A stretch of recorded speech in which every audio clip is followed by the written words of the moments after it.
미국이 이란군 혁명수비대 사령관인 솔레이마니를 폭사시켰잖아요. 드론으로 말입니다. 그러니까 이란은 눈에는 눈, 그죠? 이에는 이 피해 보복을 시작을 했습니다. 이슬람식 보복이죠. 그러면서 이라크에 있는 미군 기지 두 곳에 쉽게 말하면 미사일을 쏟아 부었어요. 10여 발 이상 쏟아 부었다고 하니까 말입니다. 그러면서요,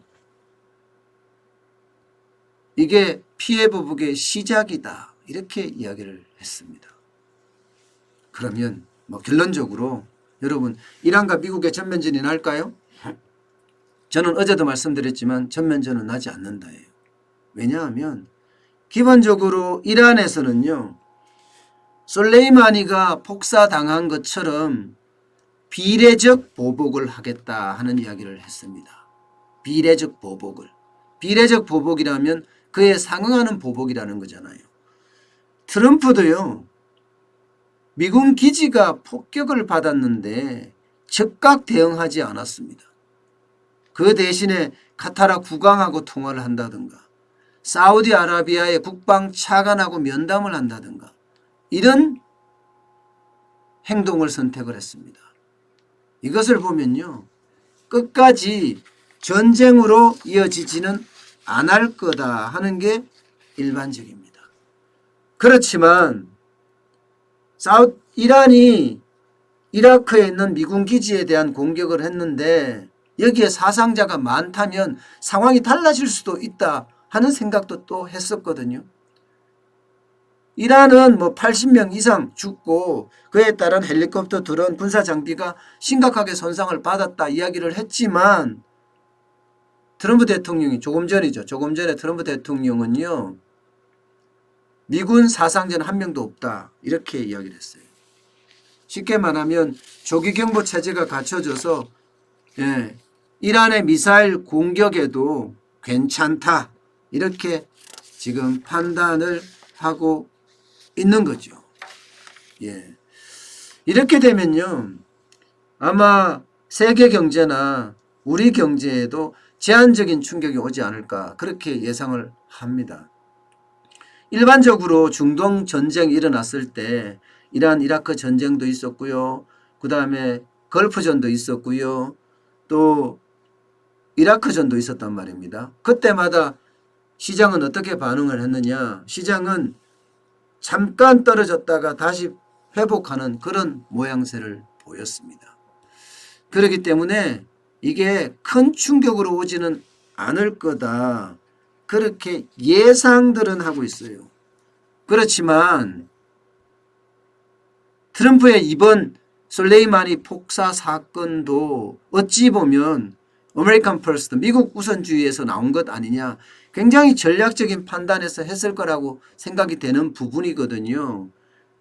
재선, 미국 대통령 선거에 대한 유리한 고지를 점하기 위해서다 하는 게 일반적인 시각입니다. 이게 우발적이고 충동적이고 바보 같은 의사결정이다, 이거는 전혀 아닙니다.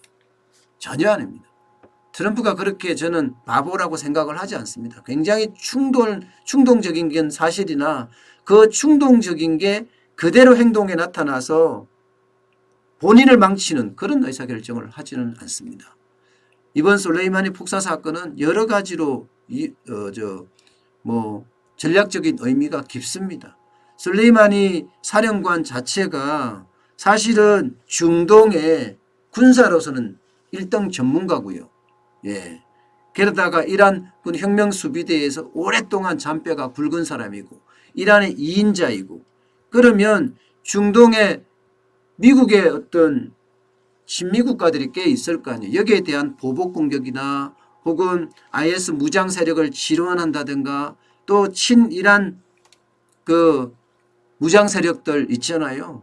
그 부분에 대한 또 지원이라든가 특히 시아파를 중심으로 한 지원들 말입니다. 이런 지원들에 대해서 아마 미국은 계속 고심을 해왔던 부분이 있습니다. 물론 뭐 솔레이마니가 없어져서 그 지원이 끊어지냐, 그거는 아니겠지만 일시적으로 타격은 충분히 줄 수 있는 부분이기도 하고요. 또한 이란을 솔레이마니를 공격함으로 해서 이란과 미국의 적대관계가 형성이 되면 이란은 호르무즈 해협을 막으려고 들 거 아니에요. 그러면 유가가 어떻게 되겠습니까? 유가가 올라갑니다. 실제로 국제유가가 어제 장중한때 베를당 브렌트유가 70달러까지 돌파하기도 했습니다. 예. 이렇게 유가가 올라가면 타격을 받는 곳은 중국이에요. 중국은 세계의 공장이라고 이야기할 정도로 많은 석유가 필요한 나라입니다. 근데 그 석유가 필요한 나라에 공급을 하게 되는 거죠. 그러면 중국 입장에서는 많은 석유를 중동으로부터 수입을 해와야 하잖아요. 미국은 걱정이 없습니다. 셰일가스가 발견되고 나서부터는요. 이제는 오일머니, 오일 패권에 대해서도 미국도 쥐고 있다고 생각을 하거든요. 게다가 유가가 올라가면 올라간 만큼 중국은 굉장히 어려워지고 그에 따라서 미국은 셰일가스를 더 개발할 수 있는 그런 힘이 생깁니다. 그만큼 좋아질 수도 있는 거예요. 물론 우리 경제에는 굉장히 치명타를 줄 수가 있어요. 중국과 우리는 똑같은 구조를 가져가기 때문에 말입니다. 어쨌든 이게 트럼프의 우발적인 행동이라 뭐 충동적인 결정이다 이렇게 이야기를 하지만 사실 이게 충동적이거나 그런 우발적이거나 그렇지는 않다는 사실이에요. 어쨌든 이란과 미국의 어떤 전면전은 저는 없을 거라고 보고 있고요. 세계 제3차 대전은 더더욱 없을 거라고 저는 생각합니다. 그만큼 피해 보복은 시작됐지만 이런 피해 보복 형태의 어떤 모양새로 계속 끌고 가지 않을까 그런 생각이 듭니다. 사실 우리 정부 입장에서는 고심이 많이 깊어집니다. 또 왜냐하면 정치적으로도 또 경제적으로도 어려움을 겪을 게 뻔하니까요.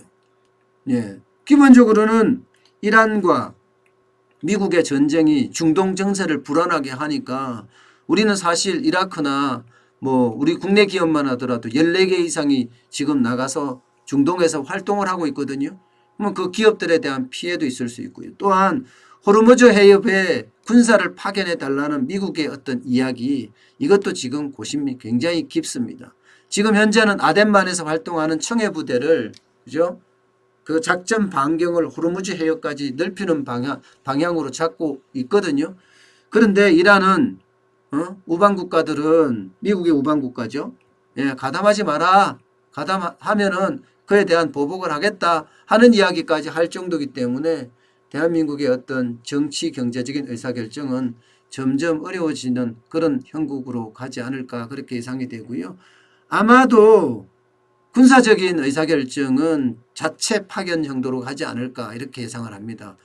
일본이 미국이 원하는 어떤 뭐라 그래요? 공동군? 거기에는 참여하지 않고 대한민국 자체적으로 우리 상선을 지킨다는 우리 그 석유 운반선을 지킨다는 명분 하에 가지 않을까 그렇게 예상은 하고 있습니다. 그러면 우리잖아요. 연합군이 아니잖아요. 그런 측면에서 의사결정을 할 것 같고요. 경제적인 측면에서는 지금 굉장히 또 한 번의 위기가 올 수도 있습니다. 지금 안 그래도 어려운 경제에 지금 이렇게까지 된다면 아마도 또 한 번 경제가 출렁거리지 않을까 그렇게 예상은 되고 있습니다. 어쨌든 이게 세계 경제 자체가 우리는 수출을 하고 있는 나라이기 때문에 정세가 변하면 변하는 만큼 우리에게도 그만큼 타격을 줄 수 있다. 그런 생각을 해봅니다.